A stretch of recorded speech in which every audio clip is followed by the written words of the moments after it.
오늘 이 본문의 말씀을 통하여 이제 칼빈주의 5대 교리 가운데 첫 번째인 전적 타락이라는 제목으로 말씀을 전하도록 하겠습니다. 지난 한 주간 삶 여러분도 어떻게 사셨습니까? 지난주 오후 찬양 예배 마칠 때에 새 노래를 부르며 주 안에서 승리하시라고 제가 앞에다 이렇게 PPT 해놨었는데 혹시 새 노래를 부르셨나요?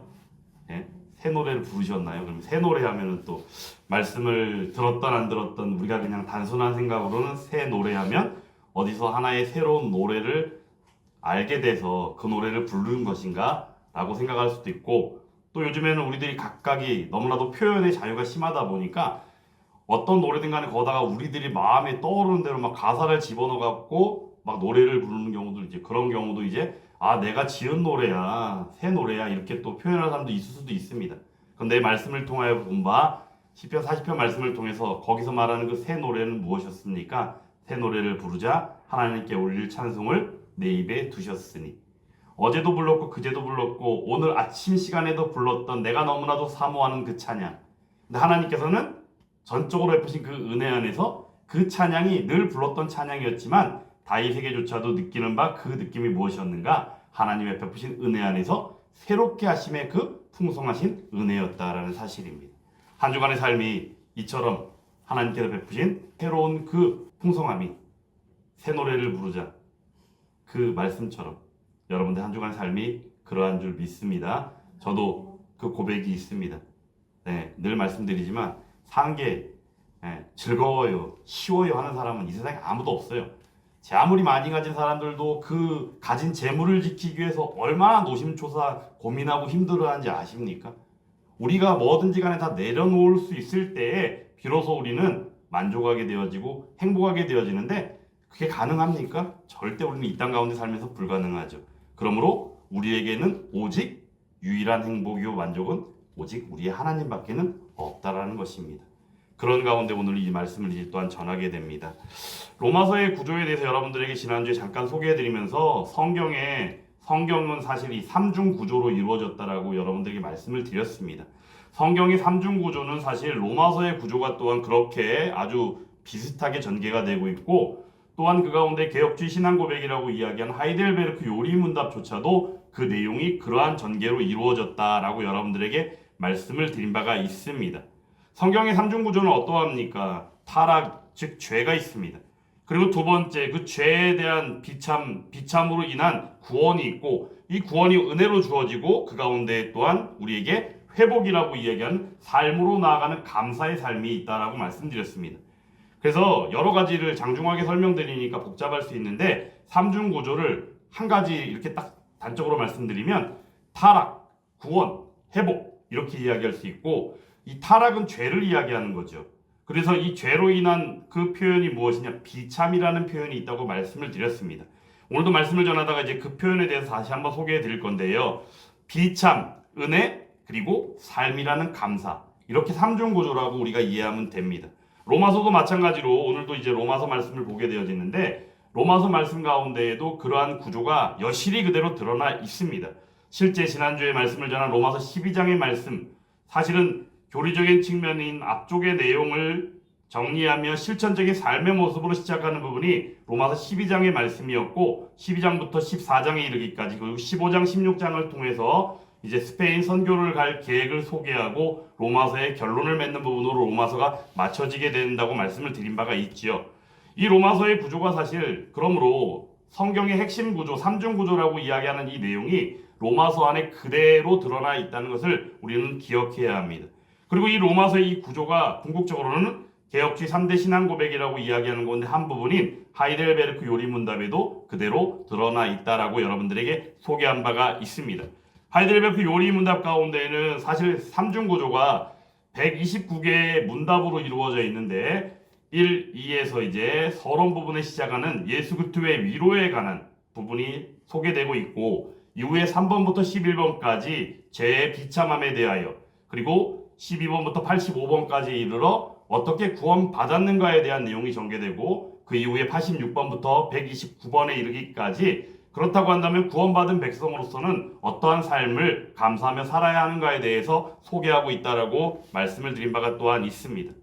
오늘 다시 한번 그 내용을 상고하는 의미에서 하이델베르크 요리문답의 1번, 2번을 다시 한번 여러분들에게 상고하는 시간을 갖도록 하겠습니다. 첫 번째, 하이델베르크 요리문답의 첫 번째 서론에 해당되는 질문입니다. 삶과 죽음 가운데 유일한 위로는 무엇입니까? 라고 여러분들에게 말씀을 드렸죠. 우리에게서 유일한 위로는 무엇입니까? 삶과 죽음 가운데는 다른 말로 바꿔보면 인생 가운데, 일생 가운데라고 말할 수가 있습니다. 유일한 위로는 무엇입니까? 돈입니까? 명예입니까? 아니면 건강입니까? 요즘 시대에 우리에게 필요로 하는 것들이 너무나 많죠. 그 가운데 행복입니까? 근데 성경을 통해서 바라본 바 그 유일한 위로는 무엇이다? 바로 우리의 예수 그리스도이시다라는 사실입니다. 그러므로 그 답은 삶과 죽음 가운데 내 자신이 내 소유가 아니고 내 몸과 영혼 모두 다 나의 신실하신 구주 예수 그리스도의 것입니다 라는 것이 바로 우리의 유일한 위로다라고 1번에서 답을 하고 있습니다. 그러면 2번에서는 무엇을 질문합니까? 그렇다면 이러한 위로 속에 살고 복된 죽음을 막기 위해서 반드시 알아야 할 것들이 무엇이 있습니까? 라고 질문할 때에 바로 성경의 삼중구조라고 이야기하는 이 세 가지, 로마서의 삼중구조라고 얘기하는 이 세 가지를 하이델베르크 요리문답 2번에서는 답을 하고 있습니다. 그 답은 이러합니다. 반드시 알아야 할 것들은 세 가지입니다. 첫 번째, 나의 죄가 얼마나 크고 비참한가를 알아야 합니다. 두 번째, 내가 나의 모든 죄와 비참함으로부터 어떻게 구원받았는지를 알아야 합니다. 세 번째, 이와 같은 구원에 대하여 하나님께 내가 얼마나 감사해야 할지를 알아야 합니다.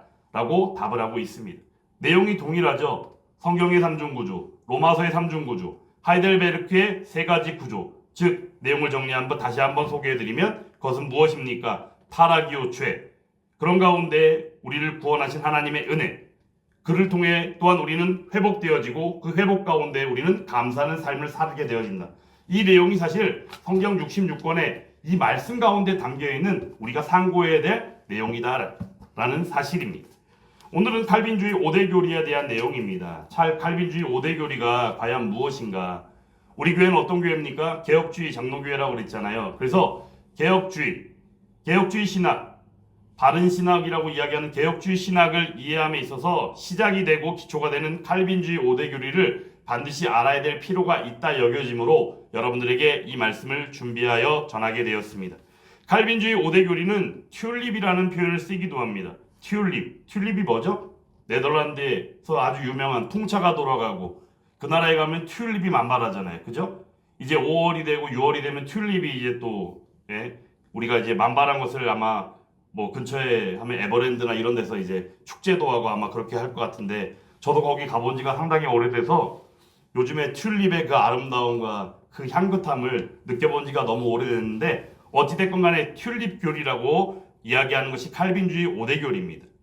그 내용을 그냥 단적으로 먼저 소개해드리면 오늘 말씀을 전하게 되어지는 전적 타락, 두 번째 무조건적 선택, 세 번째 제한 속죄, 네 번째 불강력적 은혜, 다섯 번째 성도의 견인, 이렇게 이루어져 있습니다. 그러면 이 칼빈주의 5대 교리라고 이야기하는 방금 전에 소개해드린 이 내용을 우리가 왜 튤립이라는 표현을 쓸까? 사실은 그 내용은 영어적 표현에서 첫 번째 약자를 띄어내다 보니까 튤립이라는 표현이 나오게 된 것입니다.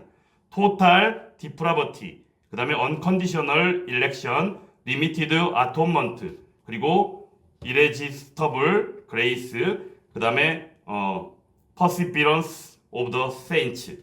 영어가 사실 이러합니다. 그래서 가운데에 첫 번째 약자를 따서 다섯 가지를 설명하는 것이 바로 칼빈주의 5대 교리인 튤립 교리다라는 사실입니다. 그러면 이 튤립 교리인 칼빈주의 5대 교리가 어떻게 정리가 되어 나오게 되었는가? 그 배경을 우리가 좀 알 필요가 있습니다. 그 배경은 바로 이러합니다. 1517년에 종교개혁이 마틴 루터를 통하여 시작되어지고 그 종교개혁이 좀 더 활발하게 되어지고 활성화되면서 종교개혁을 실제적으로 신학적으로 발전시키고 교회로서의 모양을 갖추기에 충분하게 만들었던 쯔빙그류와 존 칼빈을 통하여 나타난 바 그 내용이 개혁교회요, 개혁주의 신학으로 발돋움하게 되었습니다. 그러므로 우리는 개혁주의 신학을 다른 말로 바꿔 칼빈의 이름을 따서 칼빈주의 신학이라고도 말을 하기도 합니다. 저는 칼빈주의 신학에 전적으로 동의하고 전적으로 그 말씀을 따르고자 합니다. 하지만 그 가운데 너무 지나치게 하는 부분에 대해서는 동의하지 않는 부분이 있을 때도 있기도 합니다. 하지만 그럼에도 불구하고 모든 것들이 하나님의 말씀에 대한 바른 이해와 하나님의 말씀인 성경에 대한 바른 이해는 물론 하나님 중심, 말씀 중심, 교회 중심으로서의 그 교회를 세워가는 것이 바로 개혁교회의 모습이기에 저는 전적으로 동의하며 오늘도 그 동의하는 내용을 통하여 교리적인 측면으로 오늘 이 말씀을 전하게 되었습니다. 그런데 이 칼빈주의라는 신학이 실제적으로 나타나게 된 가운데 이에 대하여 반대하는 무리가 나타나게 됩니다. 그의 이름이 바로 아르미니우스라는 사람인데 그는 네덜란드 레이덴 대학의 한 교수였습니다. 1609년에 이 사람이 사실은 사망하게 되어지는데 짧은 시간 네덜란드에 있는 레이덴 대학에서 한 3년 정도 교수 생활을 했는데 이 사람이 한 가지 아주 중요한 내용을 논방하게 되어지는 내용이 무엇이냐면 칼빈주의라고 이야기하는 이 신학에 대하여 반대하는 입장을 발표합니다. 그 내용은 바로 이러합니다. 부분 타락, 예지에 근거한 조건 선택, 무제한 속죄, 저항할 수 있는 은혜, 은혜로부터의 타락 가능성, 이러한 식의 내용으로 칼빈주의 신학을 반대하고 반박하는 내용을 전개하게 되어집니다. 그 내용을 소개해드리고자 하는데 사실 그 내용은 바로 이러합니다. 사람이 아담의 원죄를 통하여 인간이 타락하긴 했지만 전적으로 타락한 것은 아니다라고 이야기합니다. 그래서 부분 타락이라는 표현을 아르미니우스가 쓴 것입니다. 그러므로 심한 오염을 입기는 했지만 여전히 인간 스스로 선을 행할 수 있고 택할 수 있기 때문에 선을 택함으로 말미암아 구원받을 수 있는 가능성이 아직은 남아있다라고 이야기한 것입니다. 그리고 두 번째로 조건적인 선택입니다. 사실 이 내용을 다른 말로 바꾸면 예지예정이라는 표현을 쓰기도 하는데 내용인즉슨은 이러합니다. 하나님께서는 구원받을 사람을 택하셨는데 그 내용은 그 사람이 믿을 만한 사람을 하나님께서 택하셔서 그를 구원하셨다는 내용입니다. 그 다음 세 번째입니다. 만인 구속의 내용인데 그 내용은 바로 이러합니다. 예수 그리스도 십자가 구속의 그 속죄는 무엇이다? 하나님께서 택함받은 백성들만을 위한 것이 아니라 모든 사람, 그래서 이 땅에 존재하는 모든 사람들은 예수님이 십자가 구속으로 말미암아 구원 받았다라고 이야기한다는 사실입니다. 그리고 네 번째로는 거부할 수 있는 은혜입니다. 거부할 수 있다라고 얘기해요. 왜 그럴까요? 하나님의 은혜를 거부하면 구원받지 못하는 것은 당연하지만 인간 스스로 선이 남아있고 인간 스스로 판단할 수 있는 능력이 있기 때문에 어떠한 능력을 갖추고 있는 인간이기에 그들 스스로 하나님이 제 아무리 은혜를 베풀어 주어서 그 은혜를 어떻게 할 수 있다? 나 하나님 은혜 싫어 라고 이야기할 수 있다는 게 바로 알미니우스의 주장이었다는 것이죠. 그리고 다섯 번째로는 조건적인 견인의 내용으로서 예수를 믿고 구원을 받았지만 타락할 수 있다는 내용입니다. 이 말을 정리하면 바로 이런 겁니다. 한 번 구원이 영원한가? 그렇지 않다라고 얘기한다는 사실입니다. 이것이 바로 아르미니우스의 칼빈주의 신학을 반대하는 5가지의 논제요 명제였습니다. 알미니우스가 1609년에 사망합니다. 그리고 났을 때 오히려 이러한 주장들이 그를 추종하던 무리들을 통하여 좀 더 활발하게 전개되어집니다. 그런 가운데 1618년에 이르러서 네덜란드 의회에 항의문을 제출하게 되어집니다. 이 항의문의 핵심은 사실 방금 전에 소개해드린 알미니우스의 이 5가지 주장하는 논제에 대하여 설명하는 내용이었지만 실상 그 내용을 잠깐 정리하면 바로 이러합니다. 인간은 존엄함으로 완전한 자유의지를 가진다라는 주장이에요. 인간 스스로 선함이 있고 인간 스스로 무언가를 할 수 있다는 주장이 결국에는 알미니우스 주의자들을 통하여 나타난 내용이기도 합니다. 이들이 주장하는 이 내용을 통해서 결국에는 칼빈주의 간에 엄청난 논쟁이 일어납니다. 이때의 총리였던 마우리츠라는 사람이 이제 도르트라는 네덜란드의 남부에 있는 자그마한 도시에서 국제 종교회의를 개최하게 하는데 이 종교회의를 통해서 결과를 도출하게 되어집니다. 이를 두고 우리는 도르트 총회라고 이야기합니다. 도르트 총회를 통하여 나타난 내용이 바로 도르트 신조라고 이야기하는 부분이기도 하죠. 알미니우스들의 주장이 성경하고 조화되지 않음을 확인했고 알미니우스의 항의문을 거부해버립니다. 그리고는 5개 항목에 대하여 반대하는, 대응하는, 먼저 칼빈주의 신학을 통하여 드러난 바 하나님의 말씀에 대한 올바른 이해에 대한 그 해석을 분명하게 하면서 정리한 것이 바로 칼빈주의 5대 교리로 나타나게 되어진 것입니다. 도로트 총회의 이 결과물인 사실 도로트 신조, 도로트 신경이라고 하는 이 순서는 그 책의 내용을 보면요, 튤립이 아니라 원래는 ULTIP, 울팁이라는 순서로 정리가 되어져 있습니다. 내용이 즉서는 전적 타락이 뒤쪽에가 있습니다. 이유가 바로 뭐지? 하나님의 택하심이 영원하신 작정하심 가운데 그 택하심이 먼저 드러나며 인간의 타락을 통하여 하나님의 구원하심이 입혀진다. 은혜로서 입혀진다. 이런 내용으로 전개가 되어지는데, 전개 내용으로 볼 때는 물리적이 아닌 논리적인 순서적으로 볼 때는 사실 이 내용이 좀 더 비슷하게 전개가 되는 것이 맞습니다. 그럼에도 불구하고 왜 튤립이라는 교리로 이름이 바뀌어지게 되었는가? 여러분도 울티바면 뭔가 띄어올 게 없잖아요. 근데 튤립하면 튤립 꽃이 있잖아요. 그래서 좀 더 기억하기 좋고 좀 더 이해하기 쉽게 배열한 것이 20세기에 들어서 수정하는 가운데에 이 배열이 바뀌게 되어지면서 튤립이라는 교리로 불리게 되었다는 사실입니다.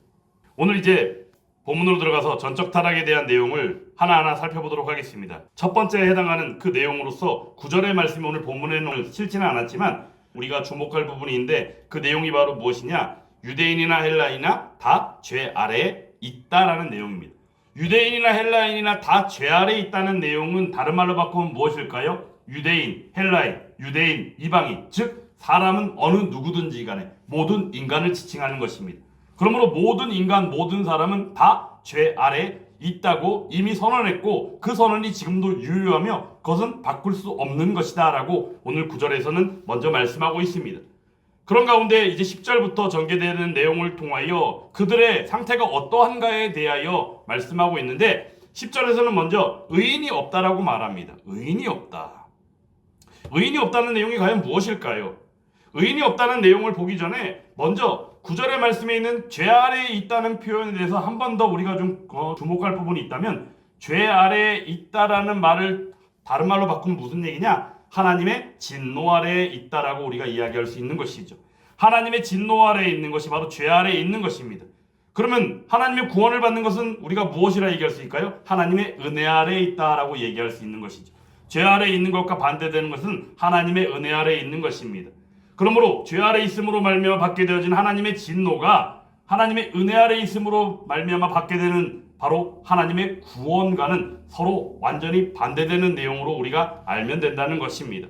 죄 아래에 있다는 내용은 다른 말로 바꾸면 또한 무엇입니까? 율법의 지배 아래에 있는 것일 수 있고, 그리고 세상의 죽음의 지배에 있는 것일 수도 있고, 또한 그 가운데 사단 마귀의 지배 아래에 있는 것이다 라고 이야기할 수도 있습니다. 이 말을 다른 말로 바꾸면 또한 무엇이냐? 궁극적으로는 하나님과 원수가 되었다라고 표현할 수 있습니다. 실제 죄라는 표현에 대해서 여러분들에게 무엇이라 소개했습니까? 죄는 우리가 윤리적이나 도덕적으로만 뭔가 악하고 잘못된 부분을 죄라고 명하는 것이 아니라, 죄에 대한 궁극적인 표현인 즉서는 하나님을 등지고 하나님을 외면하고 하나님과 원수된 지경이 사실은 죄라는 것을 우리는 알아야 합니다. 그러므로 하나님과 원수 상태에 있다는 내용을 다른 말로 또한 바꾸면 결국은 무엇입니까? 하나님의 진노 아래 있음으로 말미암아 하나님의 심판 아래 있는 것과 동일한 표현으로 이해할 수 있습니다. 오늘 이어지는 내용이 이제 10절부터 18절 말씀을 통하여 죄에 대하여 이야기하는데, 그 내용이 두 가지로 전개하고 있습니다. 첫 번째 10절부터 12절의 말씀을 통해서 모든 사람이 다 죄인이다라는 내용을 소개하고 있고, 두 번째 내용으로서는 죄가 모든 사람이 죄인인데, 이 죄라는 것이 궁극적으로는 사람의 인격을 총망라하는 전 인격 안에 들어와서 모든 부분이 다 오염되어져 있다라는 죄의 총체성에 대하여 소개하고 있다라는 사실이죠. 그 내용이 13절부터 18절의 말씀을 통하여 우리의 말로 인한 범죄, 그리고 행동으로 인한 범죄라는 것을 표현하며 우리에게 소개하고 있다는 사실입니다. 먼저 오늘 말씀 가운데 10절에 이제 의인은 없다라고 얘기하죠. 여러분들은 의인은 누구라 생각하십니까? 의인하면 누가 떠올라요? 말씀을 통하여 볼 때 의인은 하나님께서도 말씀하실 때 욥도 그렇고, 그리고 노아도 그렇고, 그나마 하나님 보시기에는 의인에 가까운 모습이었던 것을 우리는 기억합니다. 하지만 실상은 어떠했습니까? 그들도 죄인이었습니다. 이 사실을 우리는 부정할 수 없다는 사실입니다. 그래서 의인은 어떤 사람을 지칭하는가? 정의하면 바로 이렇습니다. 하나님의 율법, 하나님의 요구를 완벽하게 지켜낼 수 있는 사람이 의인입니다. 가능한 얘기입니까? 그러므로 의인은 없다라고 얘기하는 것입니다. 의인이라면 인간적인 기준에서 어느 정도 착한 상태가 의인이 아니라 전적으로 하나님의 요구, 하나님의 기대, 하나님의 율법을 완전하게 지키는 사람이 의인인데 그 의인은 있을 수가 없습니다. 우리가 생각하고 우리가 기억하는 의인은 오직 우리에게 누구밖에 없어요? 이 땅에 몸을 입고 오신 우리의 하나님 예수님밖에는 없다라는 사실입니다. 그러므로 그를 이야기할 때 무엇이라 말합니까? 율법의 완성자라는 표현을 쓰지 않습니까? 그분은 율법을 완성하신 분입니다. 왜냐하면 그분은 하나님이시기에 그분 스스로가 죄가 없으신 분이시기에 그분은 하나님의 기대요, 하나님의 요구요, 하나님의 율법을 완전하게 하신 분이 우리에게는 유일하신 하나님 되시는 예수님밖에는 없다라는 사실이죠. 두 번째로 오늘 또한 11절에서는 깨닫는 자가 없다라고 말합니다. 깨닫는 자. 여기서 말하는 이 깨닫는 것은 과연 무엇일까요? 이 깨닫는 자가 없다는 표현을 우리가 생각하게 되어지면 잠언 1장 7절 말씀을 우리가 상고할 필요가 있습니다. 여호와를 경외하는 것이 지식의 근본이다라고 이야기합니다. 여호와를 경외하는 것이 지식의 근본이다. 여기서 말하는 이 지식이란 과연 무엇일까요? 참된 통찰력을 의미한다라고 말하는데 여기서 말하는 이 지식을 있는 그대로의 지식이라도 생각할 수 있지만 실제적으로는 지혜에 해당하는 얘기입니다. 그러므로 여기서 깨닫는 자가 없다는 것, 이것을 죄와 연결지으면 죄의 속성이 드러나는데 그 죄의 속성이 궁극적으로는 무엇이냐? 어리석다는 겁니다. 그리고 지혜가 없다는 것입니다.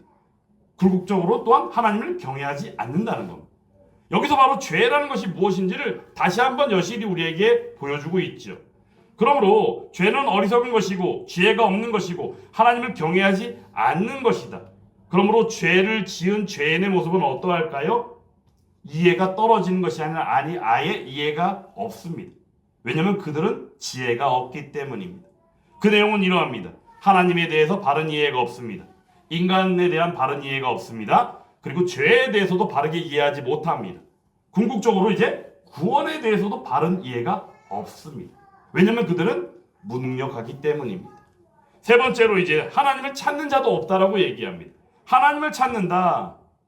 하나님을 찾는다 얘기하면 요즘 이제 구도자라는 표현을 쓰며 진리를 찾아다니는 사람들, 그래서 예배 자리 주셔도 구도자 예배를 드린다, 뭐 이런 내용들을 요즘에 심심치 않게 쓰는 것을 보게 되는데 저는 구도자 예배에 대해서 그 입장이 좀 반대하는 입장이 있습니다. 왜냐하면 하나님께서는 우리를 친히 우리에게 오셨고 우리에게 하나님 자신이 어떠하다는 우리에게 알려주셨기 때문에 우리는 스스로가 그걸 찾아다닐 필요가 없습니다. 왜냐하면 하나님의 말씀인 계시만을 통하여 또한 전하는 말씀을 통하여 우리는 그 사실을 너무나도 잘 알게 되어진다는 사실입니다.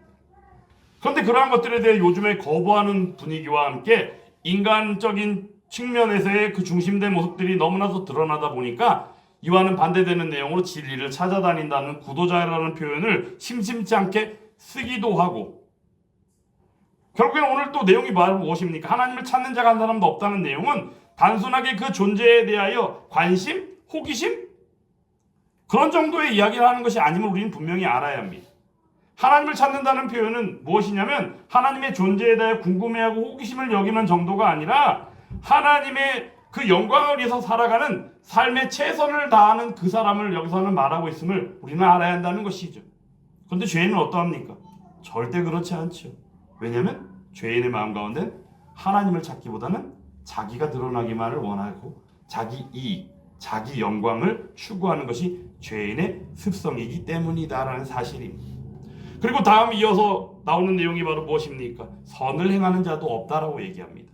여기서 말하는 선은 과연 무엇일까요? 방금 전에 말씀드린 것처럼 하나님을 찾는 자를 통하여 드러나는 하나님의 영광을 위하여 살아가는 그 사람일진데 그는 바로 그가 살아가는 삶을 바로 선이라고 이야기할 수 있습니다. 그런데 죄인은 뭐 어떠합니까? 자기 이익, 자기 영광만을 찾는다고 그랬죠? 그러므로 하나님의 영광은 전혀 상관없는 삶을 삽니다. 그러므로 하나님과 어떤 삶을 살아요? 원수된 삶을 삽니다. 그래서 죄인인 것입니다. 오늘 말씀을 통해서 보는 바 바로 이러한 죄. 근데 이 죄가 어떻게 주어졌는가? 아담의 원죄를 통하여 우리는 태어날 때부터 죄인임을 우리는 이미 알고 있습니다. 태어날 때부터 죄인 된 것. 사실은 이러한 이야기를 하면 어떤 이들은 뭐라 그럽니까? 아, 기분 나빠요. 내가 왜? 나는 선하게 살려고 그러고 착하게 살려고 그러고 또 옛날에는 어땠습니까? 교회 다닌다라고만 얘기하면 그저 그냥 착한 사람이라고 이야기했잖아요. 그죠? 착하다 선하다는 개념이 그런 식의 접근, 단순한 이해, 우리의 이성적인 판단 안에서의 이해 정도로만 접근을 하다 보니까 의뢰이 그냥 그렇게 생각했습니다. 그런데 실상 성경을 통하여 본 바 하나님께서는 우리에게 이렇게 말씀해 주십니다. 로마서 5장 12절 말씀입니다. 그러므로 한 사람으로 말미암아 죄가 세상에 들어오고 죄로 말미암아 사망이 들어왔나니 이와 같이 모든 사람이 죄를 지었으므로 사망이 모든 사람에게 이르렀느니라 라고 말씀하고 있다는 사실입니다. 한 사람이 누구를 얘기하는 것입니까? 인류의 대표라고 얘기하는 아담을 얘기하는 것이죠. 사실 그 내용은 창세기의 말씀 가운데 너무나도 잘 나와 있습니다. 하나님께서는 태초에 천지를 창조하시며 사람을 지으시고 심히 보기에 시기에 좋았다라고 말씀하시는 가운데 궁극적으로 사람을 어떻게 만드셨습니까? 사람을 우리의 형상을 따라 만들자라고 말씀하셨습니다. 하나님의 형상대로 지음받은 게 사람입니다.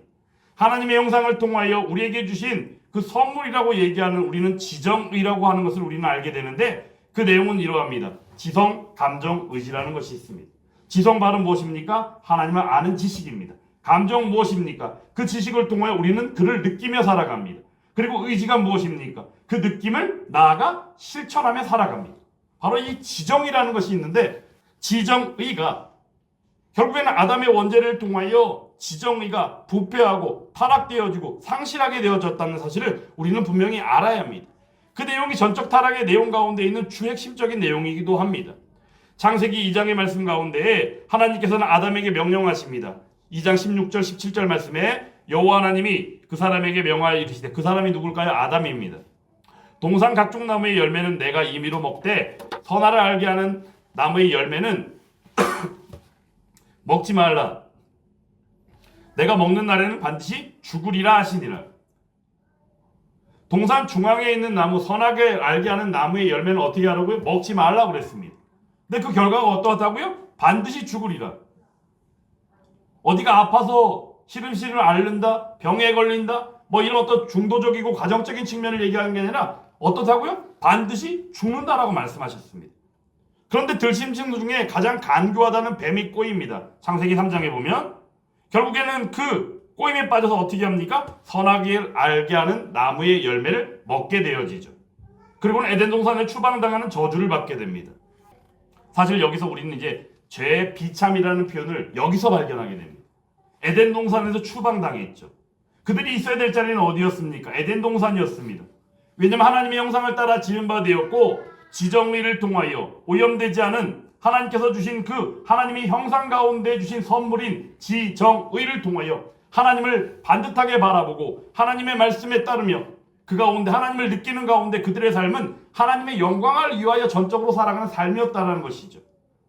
근데 그들은 에덴 동산 추방당합니다. 내용이 지금 제 비참함이 바로 이런 것입니다.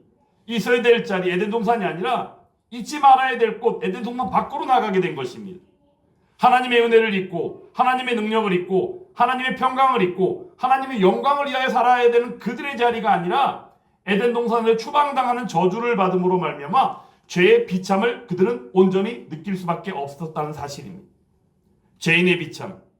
죄인의 비참은 궁극적으로 하나님의 영광과 직결됩니다. 그들은 하나님의 영광에 이르지 못합니다. 왜냐하면 그 이유가 무엇입니까? 죄 때문이었습니다. 그러므로 이 죄는 무서운 것입니다. 그런데 사람은 누구나 태어날 때부터 죄인입니다. 사실 다윗의 고백을 보면 태어나기 전부터 태중에 있을 때부터 죄인임을 우리는 발견하게 됩니다. 시편 51편 5절 말씀입니다. 내가 죄악 중에서 출생하였으며 어머니가 죄 중에서 나를 잉태하였나이다. 내용은 바로 무엇이에요? 다윗의 어머니도 죄인이고 다윗도 태중에부터 죄인이고 태어날 때도 죄인이고 죄인이라는 것입니다. 이유가 바로 무엇입니까? 아담의 원죄를 통한 것입니다.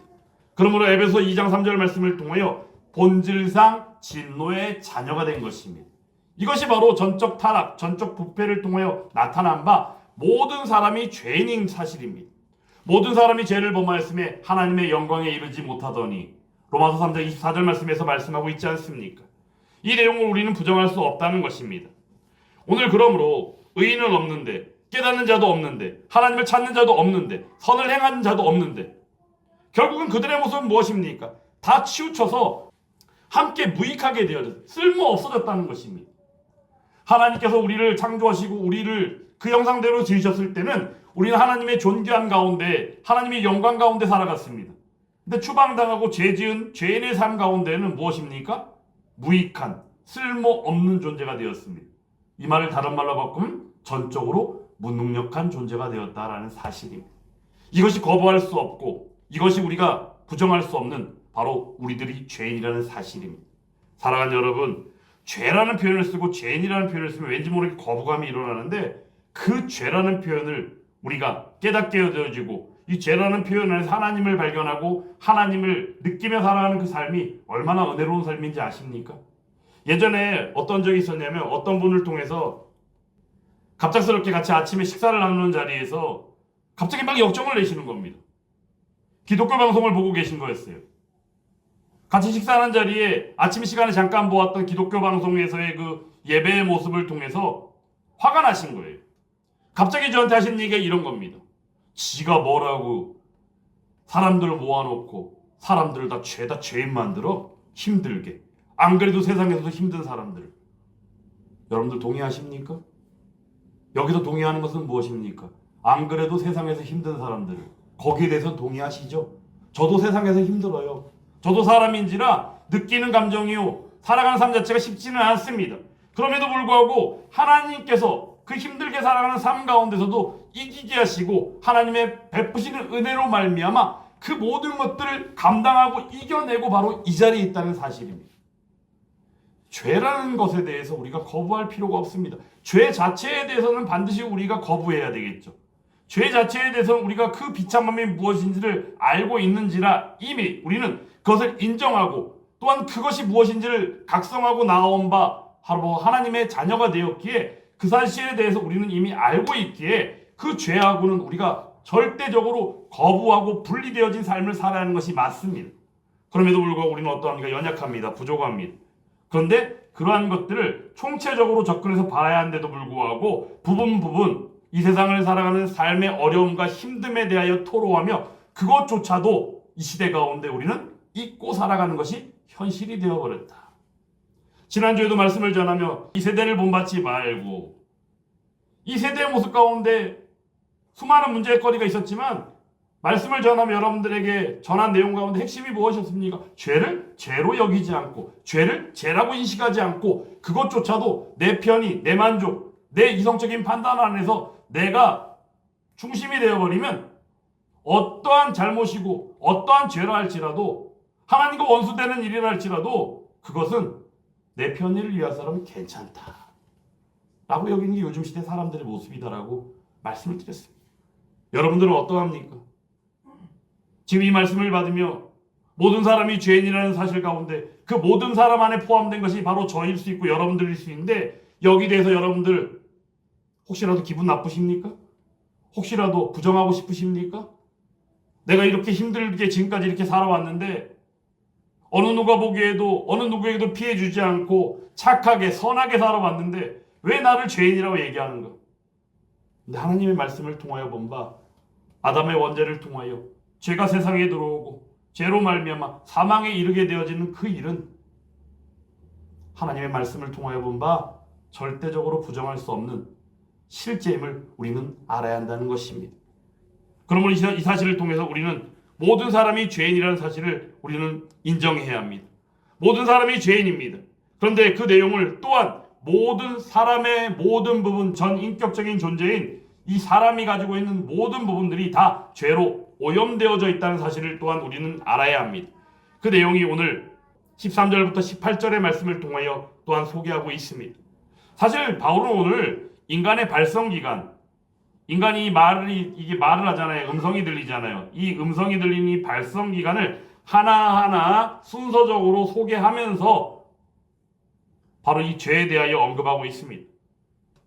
결국은 바로 말로 하는 바로 치명적인 죄를 설명하는 것인데 오늘 보면 첫 번째로 목구멍부터 시작하죠. 목구멍, 혀, 입술, 입. 우리 음성이 들리게 하는 이 발성기관들을 순서적으로 언급하면서 말로 짓는 죄에 대하여 소개하고 있습니다. 목구멍을 뭐라 그랬습니까? 열린 무덤이라고 그랬습니다. 여러분들 무덤은 보통 우리가 어떻게 오픈되어 있지 않, 다 막혀 있잖아요. 그죠? 예를 들어서 무덤이 열려 있다면 어떻게 합니까? 시신이 썩는 냄새가 진동할 수 있겠죠. 그죠? 그 모습을 보는 것조차도 우리가 힘들 텐데 그 냄새는 어떠합니까? 우리가 지금까지 살면서 맡아본 냄새 가운데 가장 가까이 할 수 없는 냄새가 바로 시신이 썩는 냄새라고 하지 않습니까? 열린 무덤을 통하여 우리가 생각할 수 있는 거, 그 부패한 냄새, 진동하는 냄새 어떻게 하겠습니까? 그것이 근데 우리의 목구멍을 통하여 올라온다는 것입니다. 예레미야서 17장 9절에서 이렇게 말씀합니다. 만물보다 거짓되고 심히 부패한 것은 마음이라 누가 능히 이를 알리오마는. 마음속에 있는 온갖 부패와 제약들이 어떻게 해요? 목구멍을 통해서 드러난다는 거예요. 참을 수 없는 일이죠. 근데 죄로 전적으로 부패한 우리들 가운데 나타나는 그 죄의 모습은 이렇다는 것입니다. 죄의 비참을 우리에게 여실히 느끼게 합니다. 혀로는 속임을 일삼는다. 혓바닥은 거칠지 않잖아요. 혀는 부드러워요. 그리고 이 혀를 통해 드러난 우리의 말은 어떤 달콤합니다. 그죠? 누군가에게 정말 화가 나가지고 분노가 나가지고 심한 말을 하기 이전에는 우리가 하는 말들은 다 어때요? 사람의 마음을 들었다 놨다 할 정도로 녹이기에 충분하게 부드럽죠.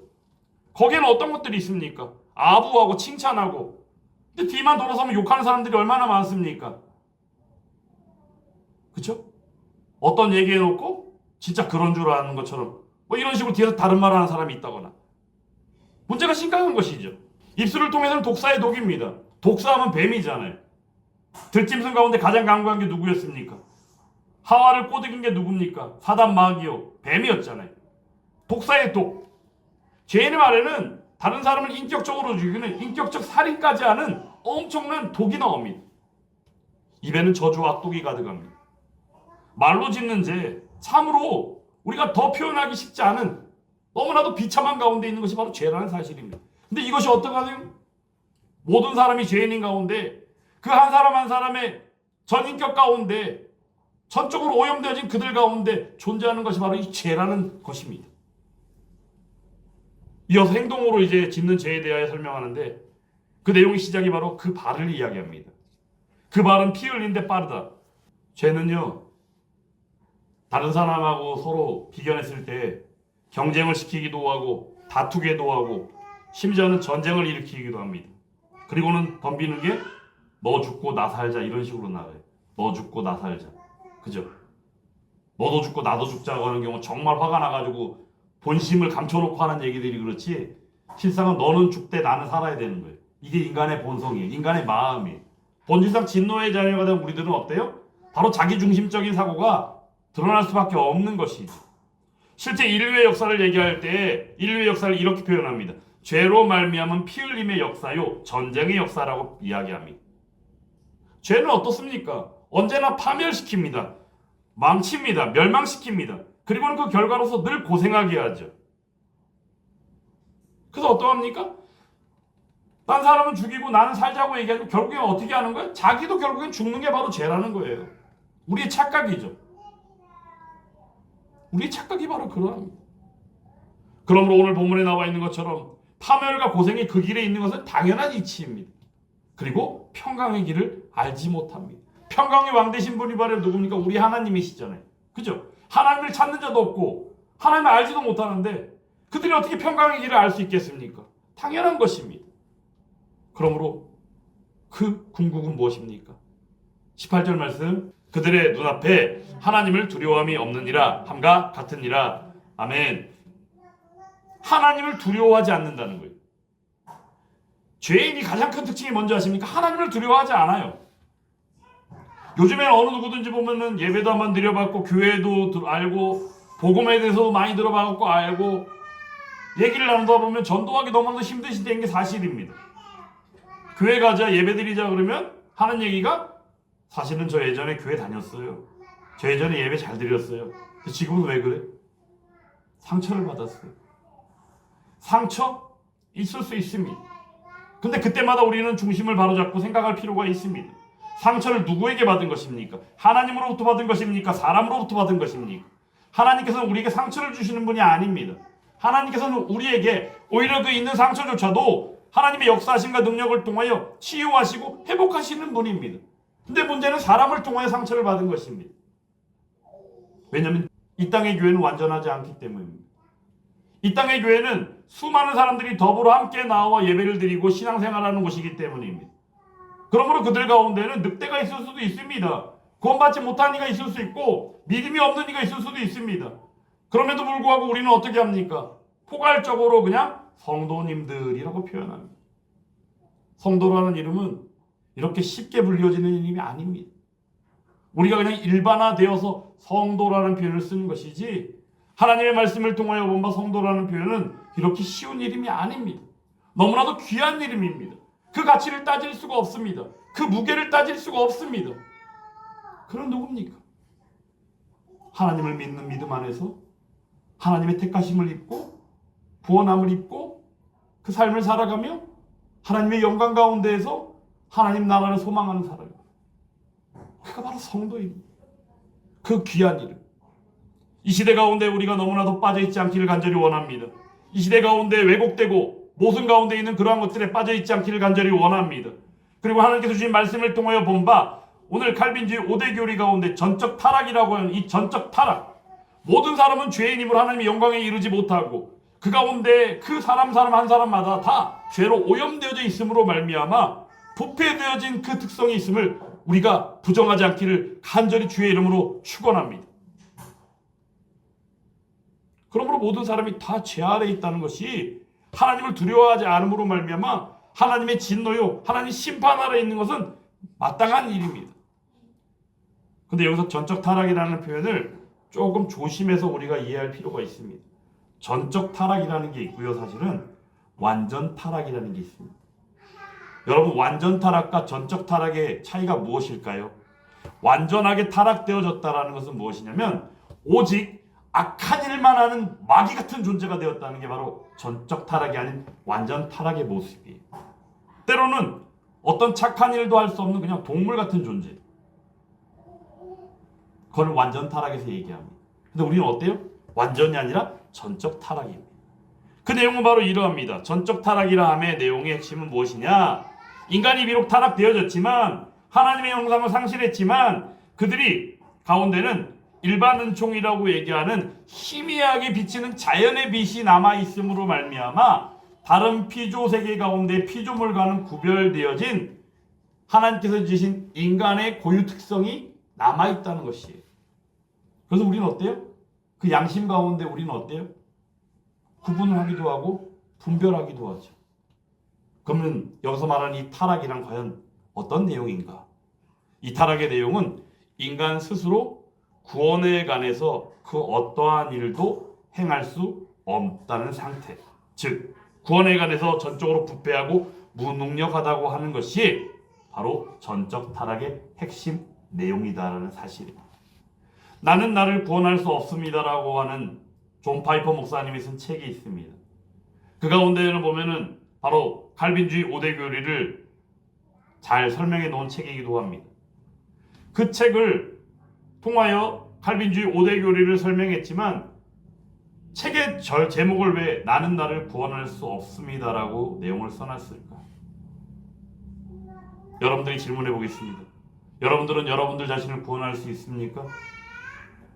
만약에 그러하다면, 구원할 수 있다면 아마도 이 자리에 있지 않을 것입니다. 왜냐하면 나는 내 이익과 내 영광을 위하여 내 멋대로 내가 능력을 가지고 있다라고 착각하는 그 능력을 가지고 아마도 살아가고 있을 것이기 때문입니다.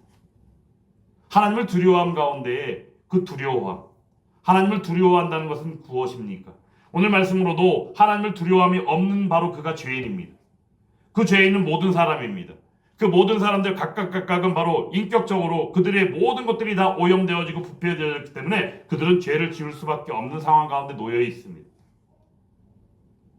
그럼에도 불구하고 하나님께서는 우리에게 그대로 내버려 두신 것이 아니라 창세기 3장 15절 말씀을 통하여 내가 너를 여자와 원수가 되게 하고 내 후손도 여자의 후손과 원수가 되게 하리니 여자의 후손은 내 머리를 상하게 할 것이고 너는 그의 발꿈치를 상하게 할 것이니라 하시고 바로 원시복음이라고 얘기하는 이 복음의 메시지를 우리에게 약속하시고 이 땅에 친히 예수님을 보내주시사 그도 예수 안에 있는 속량으로 말미암아 하나님의 은혜로 값없이 의롭다 하심을 얻게 되어지는 구원의 은혜를 입게 되어졌다는 사실입니다. 그러므로 이 구원의 은혜를 생각할 때 전적 타락, 전적으로 부패한 우리의 무능력한 상태가 하나님께서 우리들을 밝히 보이시고 칼빈의 기독교 강론을 통하여 1권 1장에서 얘기하는 나 자신을 알게 되어지는 것이 그냥 아는 것이 아니라 하나님을 알아야만 나 자신을 알게 되어진다는 그 내용을 통해서 볼 때에도 이치적으로 순서적으로도 모든 것들의 중심에는 하나님이 있고 하나님을 배제하거나 하나님을 빼어놓고는 말할 수 없는 것이 바로 우리들의 모습임을 우리는 분명히 알아야 한다는 것입니다. 하나님께서는 오늘도 우리에게 말씀해 주십니다. 말씀해 주신 내용이 바로 무엇입니까? 모든 사람이 죄를 범하였음에 하나님의 영광에 이르지 못하더니 바로 우리의 상태가 그러했습니다. 본질상 진노의 자녀, 바로 그것이 우리들의 상태였습니다. 하지만 예수 그리스도의 그 속량으로 말미암아 우리는 값없이 의롭다 하심을 입었고 이 시간도 하나님을 두려워하는 그 마음 가운데 하나님을 경외함 가운데 하나님을 예배하는 자리에 가운데 있다는 사실입니다. 이 시간 드린 예배를 통하여 하나님께서 영광을 받으시고 친히 그 영광을 우리에게 은혜로 베풀어 주실 줄 믿습니다.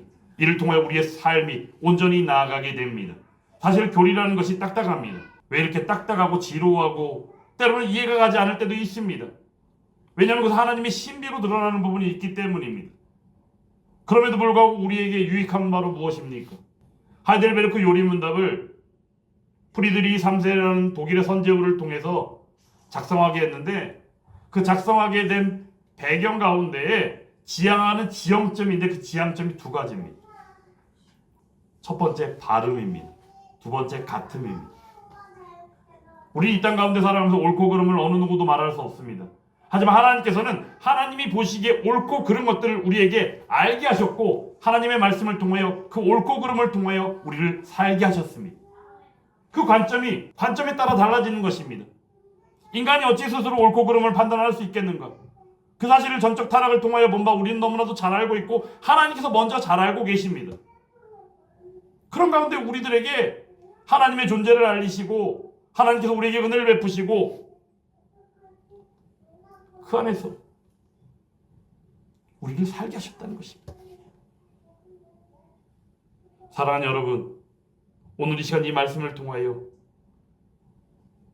모든 사람이 죄인이라는 사실 그리고 죄의 총체성을 통하여 드러난 바 우리 인격 가운데 스며들어 있는 이 죄로 말미암은 오염과 부패의 이 현실 가운데에서 힘들어하라는 이야기가 아니라 하나님을 두려워하지 아니하면 안 되고 하나님을 찾지 아니하면 안 되고 하나님의 지혜가 아니면 안 되고 하나님을 경외하는 일이 아니면 안 되고 하나님을 예배하는 일이 아니면 안 되는 사실이 바로 우리들의 삶임을 우리들이 분명히 깨달아 알기를 간절히 원하는 것입니다.